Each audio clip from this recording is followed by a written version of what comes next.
안보라인 개편을 단행을 했습니다. 네.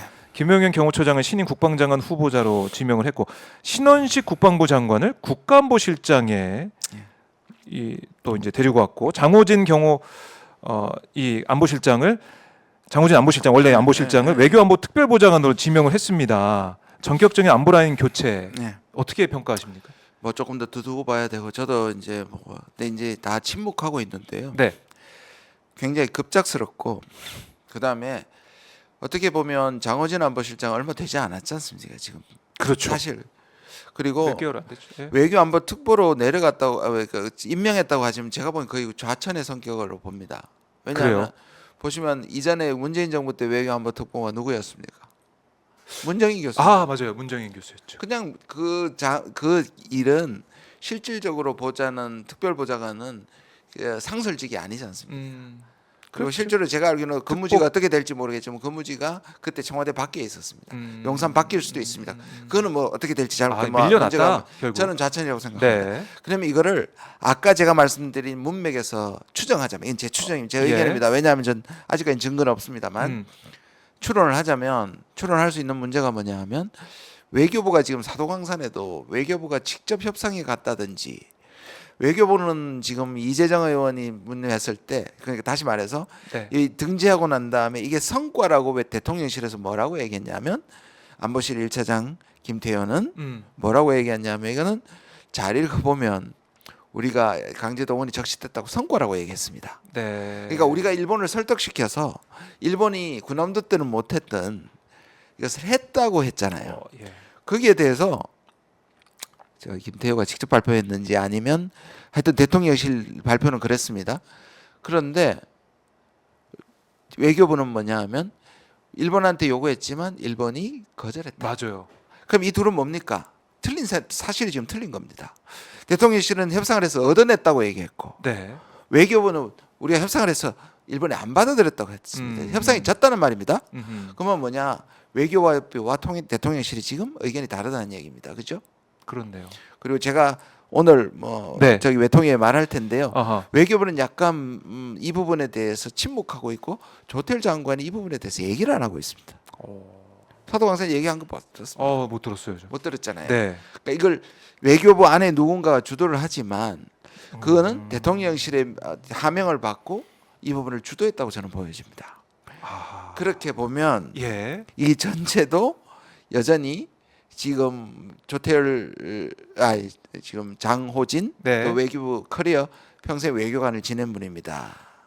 그 라인으로 보면 외교 그리고 라인. 지금 거의 뉴라이트급인 이 신원식 뉴라이트죠. 신원식 장관을 측근으로 가고 저는 좌천으로 보이는 부분이 있습니다. 와. 그러니까 지금 보면은 외교부 입장에서도 이거는 말이 안 되는 말이 거고. 안 되는 거고 그동안 그동안 실제로 협상을 해서 진 건데 네. 자꾸 따왔다고 얘기를 하고 일본 언론은 네. 심지어 우리가 거기 향토박물관에 넣어놓은 것도 비판하거든요. 일본 우파는. 왜 그거 받아줬냐 이런 받아주냐. 식으로. 근데 그걸 또 항의를 하지도 않고 예. 외교부의 입장에서 보면 외교부의 상식적이고 외교관으로서의 자부심이 있는 사람들은 이 상황 엄청나게 곤혹스럽다고 생각합니다. 자괴적일 겁니다. 그리고 뭐 저 정부는 이 정권은 바뀌었지만 외교부는 사실 외교적인 역할을 쭉 해왔는데 그럼 그동안 여기에 대해서 일본 정부를 향해서 요구해왔던 것은 뭐냐? 딱 부정당하는 거 아닙니까? 우리가 자괴감 들 요구했던 거라고 게? 생각합니다. 그래서 그런 기류 속에 사실은 외교 라인 그런 기류가 느껴집니다. 제가 실장에서 자천되는 훨씬 더 친정 체제고 훨씬 더 뉴라이트적인 사람들로 안보실과 국방부 다 잡았다는 거죠. 그러니까 의원님이 아까 초반에 말씀하신 그 내용 이제 밀정이라고 비판받는 그 사람들이 이제 본격적으로 나오기 시작했고 친정 체제를 구축했고 친정 체제가 만들어지고 있다. 네. 본격적으로 정말 뭘 할지 뭘 하고 싶은지 그걸 드러내기 시작했다. 이렇게 보시는군요. 이런 방식으로 외교 장관이 계속 딴 길을 만약에도 걷게 되면 그분도 바뀔 수도 있다. 만약에 그렇게까지 추측해 봅니다. 야 이렇게 이 외교적인 문제 또 외교부와 대통령실의 이 구성이나 생각 이 문제로 아마 이걸 분석해 보니까 인사를 분석해 보니까 이게 또 맞아 보이네요. 제가 지난 외통위 때 첫 외통위 네. 때 외교부 장관한테 그렇게 얘기했습니다. 제가 잘했다고 칭찬한 부분이 있습니다. 뭐냐면 예. 지금까지 미일에 집중됐던 걸 한중일도 하고 그다음에 한중 전략대화도 만든 것은 잘한 거다라고 얘기를 했거든요. 네, 네. 최근에 좀 기류가 예, 짙어졌죠. 그런 것들도 실제로는 네. 용산에서는 원하지 않은 것일 수도 있습니다. 아하. 참. 이 용산 이종찬 광복회장이 밀정이 있다라고 말했던 그 대통령실. 이거 국민들이 볼 때는 이거 용납할 수가 없는 그런 사항들이 계속 나오고 있네요. 제가 어느 부분은 사실로 입증된 거 어느 부분 제 추정인데 예, 추정하시는 그래서 거죠. 예. 저는 이 추정이 틀렸으면 좋겠습니다. 근데 너무 노골적입니다. 누가 노골적이다. 봐도 상식적인 눈으로 봐도 그냥 대한민국 국민으로 봐도 이게 이념의 좌파 우파를 떠나가지고 진짜 보수는 이종찬 광복회장이죠. 그걸 어떻게 용납합니까? 그게 진짜 보수죠. 예, 그러니까요. 지금 이 김영석 이 관장의 얘기 어제 기자회견만 봐도 우리 이 건국절 놀 이슈에 대해서 1919년 상해 임시정부부터 1948년 네. 우리 정부가 만들어지는 그 완성이 됐다. 1948년에 우리 정부가 그제서야 완성됐다. 이런 주장을 펼쳐서 이것도 좀 신박하다 생각이 저는 개인적으로 들었는데. 아니 일본이 와가지고 우리가 근대화됐다고 얘기하는 자체가 그게 상식적으로 맞는 얘기면 얼마나 많은 사람들이 죽고 얼마나 많아서 수탈했는데요. 네. 정말 저는 광복회가 중심을 이만큼이라도 잡고 있는 게 감사할 정도입니다. 그러니까요. 신원식 지금 국방장관 안보실장에 가는 신원식 안보실장도 이완용 뭐 어쩔 수 없었다 뭐 이런 얘기를 과거에 했지 않습니까? 이런 사람들이 대통령실에 계속 있는 거죠. 그거 보십시오. 여당의 성일정 의원은 뭐라 그랬습니까? 이또 보니까 우리가 배워야 되는 인재상이라고. 그걸 어떻게 키워내는 일본을 배워야 된다는 식으로 얘기했지 않습니까? 하하. 자, 8.15 이번 8.15는 더 이제 특별하게 다가오고 있는 것 같은데, 그래서 야당에서는 지금 뭐 정부 기념 행사에 안 간다는 거 아니겠습니까? 안 가는 게 맞다고 생각합니다. 안 가는 게 맞다. 갈 수가 없다. 네. 그래요. 사실 근데 지금 정부에서 이런 밀어붙이기식 인사나 아니면은 뭐 인선 문제 이런 것들을 한다고 해서 좀 우리가 국민들이 막을 수 있는 방법이 없지 않습니까? 여기에 대한 답답함이 클 것 같아요. 어떻게 해야 됩니까? 답답하죠. 지금 뭐 계속 거부권을 행사하고 이 와중에도 계속 거부권을 행사하고 이거 근데 저는 빌드업 되고 온다고 생각해요. 빌드업이요? 이게 뭐냐면 네. 우리가 당장의 행정적이고 제도적으로 이 부분을 막을 수는 없다 하더라도 우리가 박근혜 정부의 탄핵을 받듯이 이게 선을 넘으면 네. 국민의 주권은 국민에게 있지 않습니까? 이런 게 오히려 200석을 가져와서 지난 총선에서 탄핵으로 가는 것보다 훨씬 더 강력하고 정당한 조건들을 쌓고 있다. 지금 죄를 쌓고 있다. 죄를 쌓고 있는 거다. 저는 그런 과정이 국민들의 공감을 얻고 이 정부는 도저히 안 되겠다는 것으로 네. 자기들은 지금 뭔가 전면전을 준비하고 잘 돼가고 있고 자기가 권력을 갖고 있다고 추진하지만 네. 반대쪽에서는 저항과 여기에 대한 죄를 쌓고 있다고 저는 생각합니다. 그러니까 당장 이제 이종찬 회장이 이렇게 밀정 얘기까지 할 정도로 뭐 연탄가스 얘기도 막 하고 그러시던데 그 정도로 분노한 거 이게 이종찬 회장의 입에 통해 나오지만은 우리 이제 양심 있는 이른바 이제 보수 세력들 진정한 보수주의자들은 아마도 분노를 하고 있을 거다. 분노하고 있을 거라고 생각합니다. 이게 뭐 진보 진영 문제가 아니라 보수 진영도 분노할 수밖에 없는 이 사안이다 이렇게 보시는 거군요. 대한민국 국민이라면 그렇죠. 아하. 저는 이 문제가 그냥 단순히 제가 이렇게 사도광산 가는 것들을 이제 반일 선동이라고 그러는데 제가 반일이라고 생각해 본 적 없고요.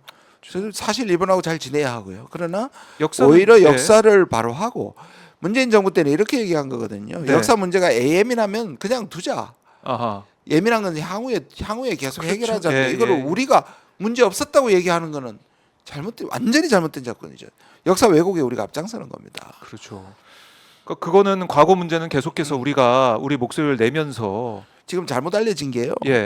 문재인 정부 때는 우리가 역사 문제하고 연결을 시킨 게 아니라 일본이 시켰습니다. 아베가 이 문제 위안부하고 이 문제 하기 전에는 한국하고 안 간다. 그러니까 과거를 묶어서 조건부로 한일 관계를 딱 멈춘 것이 일본이었습니다. 먼저 약속 지켜라. 일본은 위안부 그거 되돌린 거 다시 되돌려라. 그건 못하는 거죠 우리가. 그러니까 이 과거와 연동시켜서 한일 관계 개선을 막은 문재인 정부가 아니고요. 일본 정부였습니다. 오히려 문재인 정부는 이걸 따로 가자. 한일 관계의 이 경제라든지 이런 부분은 가고 이 문제는 계속 우리가 맞춰 가자. 네. 이거는 협상하자는 거였거든요. 이 두 트랙을 구분한 거예요. 오히려 일본이 우익이 연결시켰습니다. 연결시켜서 위안부 합의를 파기한 문재인 정부가 한 발자국도 같이 갈 수 없다라고 한 게 아베 정부였습니다. 근데 지금 와가지고 지금은 문재인 정부가 그랬으니까 우리가 푼다. 그러면서 해준 게 역사 왜곡, 그 다음에 강제동원, 위안부 전부 다 일본 쪽에 손을 들어준 거 아닙니까? 그렇네요. 이 구도를 정확하게 보셔야 됩니다. 아, 그 프레임을 지금 왜곡하고 있는 거예요. 중요한 부분 지적해 주셨네요. 그러니까 윤 대통령이 계속 하고 있는 얘기가 결단을 내려서 일본과의 관계를 잘 이제 만들어서 호전시켰다 이런 얘기를 하는데 그게 아니다. 일본에 어떻게 보면 수에 뭐 넘어간 건지 아니면은 자발적으로 이렇게 한 건지 뭐 모르겠지 평가가 있겠지만 어쨌든 일본 쪽으로 확 기울어졌다. 일본이 자기 국민들한테도 아베가 얘기한 게 뭡니까? 네. 언제까지 사과해야 되냐? 난 못한다. 그러니까 한국이 먼저 그 문제를 해결하지 않으면 한국하고 만나지 않겠다. 이게 아베 정부의 노선이었고 그랬기 때문에 문재인 정부는 못했던 겁니다. 그리고 굴욕적으로 안 했던 겁니다. 할 수가 없는 거죠. 근데 지금은 문재인 정부가 잘못했으니까 이걸 고친다. 그래서 한일 관계 개선이 됐다고 왜곡하고 있는 겁니다. 오늘 의원님 말씀 들으니까 우리가 이 사안을 좀 어떻게 봐야 되고 얼마나 심각한 사안인지 알 수가 있을 것 같은데 지금 이게 우리가 이제 일본과의 관계만 이렇게 보고 일본과의 문제를 이렇게 좁혀서 보면 그렇지만 전 세계적으로 국제 정세를 보면 어떻습니까? 우리나라 외교 어떻습니까? 이게 이제 좀 두 축이에요. 한 축은 지금 말한 이제 일본과의 관계 개선, 소위 말하는 뉴라이트 역사관이고요. 네. 다른 한계는 냉전적이고 미국의 네오콘들의 역사관입니다. 이게 뭐냐면